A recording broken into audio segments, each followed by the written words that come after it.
Dua tokoh terpanggil jiwanya untuk mau duduk bersama dan melakukan rekonsiliasi besar sehingga terjadi kekompakan yang luar biasa yang menyebabkan kita lolos dari krisis, menghadapi COVID, bahkan sekarang ini kita menghadapi ancaman dari adanya instabilitas global karena perang, adalah karena dua orang ini menurut saya mendapat hidayah dari Allah untuk menyatu. Itu tidak gampang, Pak, dan jangan dianggap main-main. Assalamualaikum warahmatullahi wabarakatuh.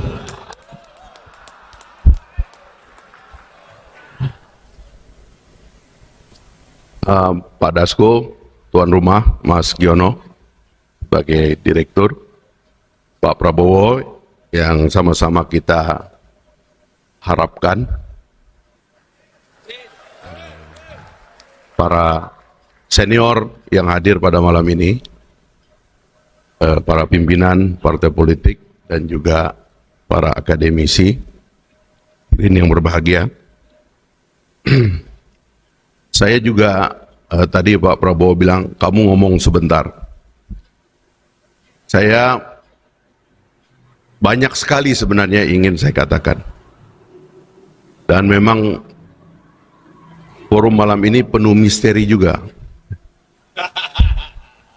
Di sesi awal tadi, saya lihat mood orang tuh ingin mendengar sesuatu yang agak politik. Tapi sangat akademis tadi, luar biasa forumnya. Pak Prabowo tadi menyampaikan beberapa slide dan pandangan, dan khususnya di bidang ekonomi. Jadi saya teringat bahwa Pak Prabowo adalah cucu dari Pak Margono, kemudian anak dari Pak Mitro. Tahun 51 beliau menjadi dekan Fakultas Ekonomi UI, sekaligus sebagai pendiri. Dan kira-kira 20 tahun atau 40 tahun kemudian saya menjadi mahasiswa di Fakultas Ekonomi UI juga. Dan tentu ada kebanggaan tersendiri bahwa saya bisa tersambung dengan pendiri dari tempat saya kuliah, yaitu Pak Prabowo. Makanya sejak tahun 94 saya ingat saya ketemu dengan Pak Prabowo dalam beberapa pidato beliau. Saya kira kalau kita berbicara ekonomi, mungkin di antara para politisi sekarang ini yang meskipun Pak Prabowo backgroundnya itu adalah seorang militer, Pak Prabowo termasuk yang sangat literate terhadap masalah ekonomi ini. Sangat mengerti dunia ekonomi ini. Karena beliau lahir dari garis keturunan dari orang-orang yang memang berpikir dan belajar tentang ekonomi. Waktu pembukaan Universitas Terbuka tahun 84 saya ingat, pemerintah pada waktu itu mengundang Profesor Sumitro untuk memberikan kuliah tentang pembangunan ekonomi, dan itu ada bukunya. Saya kira juga di YouTube kita bisa nonton, itu masih banyak. Jadi saya kira tadi pidato Pak Prabowo yang memang transformasinya lebih banyak berbicara transformasi ekonomi, itu seperti pidato karena ini di forum akademik, seperti kuliah perdana Profesor Sumitro bulan September tahun 84 di depan mahasiswa Universitas Terbuka dan dihadiri oleh Presiden Soeharto pada saat pidato atau kuliah perdananya itu. Jadi Pak Prabowo saya kira sangat tersambung dengan isu ekonomi, karena itulah beliau berani mengajukan komitmen kita secara nasional untuk kembali ke jalan tengah. Karena Pancasila adalah ideologi pertengahan. Bung Hatta, pendiri bangsa, dalam bukunya tentang dinamika ekonomi Indonesia ke depan, beliau memakai istilah mendayung di antara dua karang, melihat pertarungan antara dunia liberalisme dengan dunia sosialisme yang begitu hebat. Beliau mengatakan kita mendayung di antara dua karang. Bahkan untuk ekonomi Pancasila di UGM, di tempatnya Pak Jokowi, Pak Mubiarto menulis buku tentang ekonomi Pancasila. Belakangan saya baca bukunya Pak Jimli juga, itu tentang ekonomi konstitusi. Jadi memang ada banyak yang kita perlukan untuk mengembalikan jiwa dari perekonomian nasional kita. Peran koperasi misalnya di antara yang paling penting yang belakangan kita tidak dengar dan tidak signifikan. Dan saya kira tadi dengan platform yang disampaikan oleh Pak Prabowo kita akan kembali ke sana. Itu yang pertama yang saya ingin katakan, bahwa insya Allah jalan menuju ekonomi Pancasila mendayung di antara dua karang, ekonomi baru yang kita akan gunakan untuk memperbaiki keadaan kita, terutama ketimpangan, akan menemukan jalannya kalau Pak Prabowo memimpin kita semua. Saya hanya mengusulkan dua hal di bidang ini Pak Prabowo. Yang pertama adalah memang perlu ada penerjemahan teoritis yang lebih kuat. Dan saya kira kita banyak ekonom yang bisa melakukan itu. Karena ini bukan pikiran baru. Tadi saya katakan Bung Hatta menyatakan itu. Beberapa guru besar menulis tentang itu, ya. Tadi saya katakan Pak Jimli juga menulis tentang itu. Bagaimana mengkonstruksi ekonomi Pancasila dalam kebijakan moneter dan fiskal yang lebih real, saya kira itu tantangan teoritis yang harus kita kerjakan. Dan tadi tim yang disebut oleh Pak Prabowo tentu akan berbicara menuntaskan ini sebelum masa 2024 nanti. Nah yang kedua adalah menurut saya ini agak praktis, meyakinkan kepada pemain besar bahwa jalan tengah, ekonomi jalan tengah bukan tentang mematikan yang besar, tetapi memberikan porsi permainan kepada yang besar untuk terus menjadi besar, sehingga memiliki manfaat besar kepada masyarakat umum, sambil memperkuat yang berada di bawah untuk menjadi pemain yang lebih kuat. Saya mengatakan ini karena dari forum ini, saya tidak melihat ada wakil dari pemain-pemain besar ini Pak Prabowo. Ya. Kebanyakan kita ini UKM di sini saya lihat ini. Sebab saya khawatir kalau yang besar ini salah paham kepada Pak Prabowo, nanti mereka takut kehilangan hartanya. Katakan kepada mereka, ekonomi Pancasila jalan tengah bukan tentang mengerdilkan yang besar, tetapi dengan menguatkan tulang punggung masyarakat banyak kita, karena itu adalah basis bagi pertumbuhan dan kekuatan nasional kita ke depan. Ekonomi kita harus melibatkan sebanyak mungkin orang, jangan ada yang jadi penonton. Karena itu saya mengapresiasi terminologi yang dilahirkan oleh Pak Prabowo tadi. Mungkin ini terminologi yang secara keras dinyaringkan malam ini dan akan menjadi terminologi politik dan juga mungkin terminologi akademik, yaitu Jokowinomics. Saya lebih baik mengatakan Pak Prabowo, Jokowinomics itu adalah, kalau kita mau lengkapkan, karena di antara semua anggota kabinet yang saya lihat agak matang memberikan argumen kepada apa yang dilakukan oleh Pak Jokowi, maka Jokowinomics adalah Prabowonomics.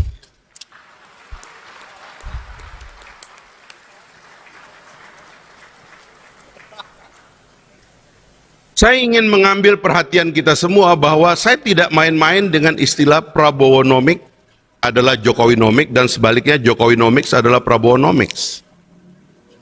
Karena tahun 2019, ketika Pak Prabowo memutuskan dan Pak Jokowi memutuskan adanya rekonsiliasi nasional, bersatunya dua kekuatan yang berseteru berkali-kali, ternyata pada waktu itu belum ada COVID, pada waktu itu kita belum tahu akan ada perang Rusia-Ukraina, pada waktu itu ketegangan Laut Cina Selatan atau krisis ekonomi belum seperti sekarang melanda beberapa dunia. Tetapi kemudian alhamdulillah dua tokoh terpanggil jiwanya untuk mau duduk bersama dan melakukan rekonsiliasi besar Sehingga terjadi kekompakan yang luar biasa yang menyebabkan kita lolos dari krisis, menghadapi COVID, bahkan sekarang ini kita menghadapi ancaman dari adanya instabilitas global karena perang, adalah karena dua orang ini menurut saya mendapat hidayah dari Allah untuk menyatu. Itu tidak gampang, Pak, dan jangan dianggap main-main. Kita sebagai bangsa ini punya catatan. Pak Prabowo tadi juga mengatakan kita kurang menghargai orang dan sebagainya, ada catatannya. Bahkan saya mengatakan, saya melihat di dalam sejarah dari generasi ke generasi kepemimpinan terputus. Bahkan kalau dari zaman penjajahan dulu atau dari zaman feodal dulu, bahkan sisa-sisa kerajaan kita hilangkan. Dari penjajahan dulu, kemarin saya lihat ada riset di media tentang kenapa sisa-sisa Belanda di Indonesia nggak ada. Bahasanya tidak dipakai, padahal katanya menjajah 350 tahun. Putus. Orde lama ke orde baru, putus. Presidennya juga dalam kesakitan. Orde baru, putus. Kita mau menghapus seolah-olah Pak Harto, Bung Karno nggak ada jasanya. Kepemimpinan seterusnya juga demikian, putus. Bahkan sekarang dalam situasi kebebasan ini, kita mengentertain kebebasan untuk melanggengkan konflik. Tetapi alhamdulillah Pak Prabowo dan Pak Jokowi bersatu dalam satu kekuatan, kemudian mencoba menyatukan elit Indonesia. Ada masalah besar di depan kita, jangan lagi bertengkar. Mari kita song-song masa depan Indonesia dan kesempatan Indonesia menjadi bangsa besar. Jadi koalisi Pak Prabowo dengan Pak Jokowi bukan insiden. Dia adalah monumen yang harus dirayakan dan dipertahankan. Saya ini generasi yang suka bertengkar, pemberontak juga. Ini gara-gara suka dengar pidato Pak Prabowo juga dulu. Tapi sebagai generasi muda saya juga ngeri juga. Kalau kita mengentertain pertengkaran ini terus-menerus, secara dangkal, orang lain sudah kemana, kita akan kemana. Jadi menurut saya, karena itu saya ingin Jokowinomics adalah Prabowonomics. Karena rekonsiliasi telah terjadi. Dan saya ingin mengucapkan terima kasih kepada Pak Jokowi juga, secara langsung atau tidak langsung, menginspirasi kembalinya koalisi besar. Saya pernah bertemu dengan Pak Jokowi dan mengatakan, Pak, dari Pak Harto ke kita putus, Pak. Bahkan juga dari Bung Karno putus. Waktu Pak Harto turun tidak ada proses pewarisan yang mantap. Sehingga kita bertengkar. Generasi kami, angkatan 98, tidak paham dengan orang-orang tua kita. Sehingga kita bertengkar. Pecah kita. Kita mulai banyak hal dari nol. Bahkan Pak Prabowo adalah manusia sejarah yang menyaksikan dari dekat. Dan beliau juga menjadi salah satu yang merasakan bagaimana keterputusan ini tidak baik bagi kita semua. Dengan segala apa yang beliau rasakan. Kemudian kita melihat contoh di negara di sekitar kita, Pak. Tadi kita lihat Pak Harto. Kita lihat Pak Mahathir di Malaysia. Ada forum seperti ini, forum UMNO, Barisan Nasional. Orang-orang nangis minta beliau terus. Tapi beliau tanpa mempersiapkan satu kaderisasi dan regenerasi, beliau mundur.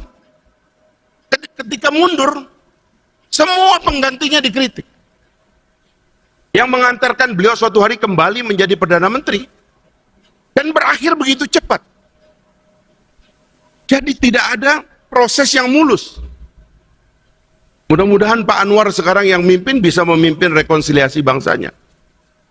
Karena hasrat untuk bertengkar ini kuat di kita, Pak. Terutama anak-anak muda nih, pengen bertengkar aja kerjaannya. Nah, ada contoh Lee Kuan Yew yang mengatur. Waktu Goh Chok Tong, kemudian Chin Lung, mulus berjalan. Ada visi tentang keberlanjutan. Ada gagasan tentang bahwa kita memang punya perbedaan, tetapi tujuan besarnya tidak boleh hilang. Indonesia emas tetap ada di depan mata kita, dan kita tidak boleh bertengkar tentang Indonesia emas. Tadi Pak... Nah teman-teman, udah kita saksikan pidato kelakar yang begitu luar biasa dari Pak Fahri Hamzah ya. Wah, kalau Rocky Gerung atau yang lain belum ada apa-apanya dulu. Pengkritik handal, tukang berantem, Fadlizon, Fahri Hamzah, wah itu gila kalau dulu komentar apa kalau kritik ke Pak Jokowi. Tapi mereka sekarang sadar bahwasanya Pak Jokowi itu memang baik dan bagus membangun bangsa dan punya visi misi yang bagus untuk Indonesia. Dan yang lebih hebatnya lagi, beliau berani merangkul rival abadi beliau Pak Jokowi, merangkul Pak Prabowo ya. Itu sih suatu apa ya, peristiwa yang jarang terjadi di negara manapun, menyatunya sebuah rivalitas ya begitulah. Tetap jaga kesatuan, jangan pernah mau dipecah belah, dukung Pak Prabowo dan Mas Gibran sampai 20 Oktober nanti. Mungkin saya sudahi saja video kali ini. Yang kayak Riaga mati, wabillahi taufiq walhidayah. Assalamualaikum warahmatullahi wabarakatuh.